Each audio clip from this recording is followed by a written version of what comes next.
Père, pardonne-leur, ils ne savent pas ce qu'ils font. Luc 23, 34. Le roi prend la condition de serviteur. Le roi se fait obéissance. Le roi se fait souffrance. Le roi se fait silence. À travers ces traits humbles de Jésus, reconnaissons-nous l'immensité de son amour.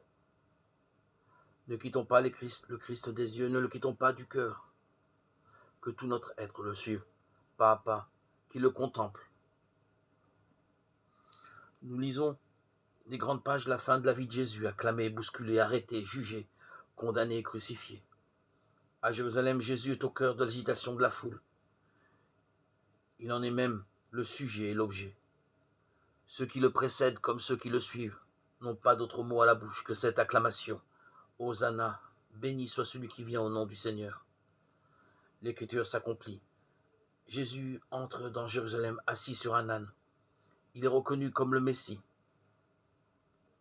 Lire le récit de la Passion, c'est plonger corps et âme dans cette ultime étape de la vie de Jésus, qui nous révèle sa profonde humanité, son dépouillement et le don total qu'il fait de sa vie pour chacun de nous et pour l'humanité tout entière.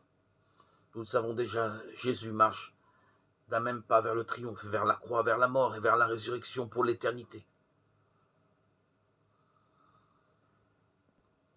Recherchons quelle parole, quelle attitude de Jésus me touche et nourrissent ma foi, mon espérance. Quand je lis, j'écoute le récit de la Passion. Jésus tombe, il se relève. Et si je me laissais moi aussi relever par Dieu? Dans le mystère de la résurrection de Jésus, chacun de nous est déjà ressuscité.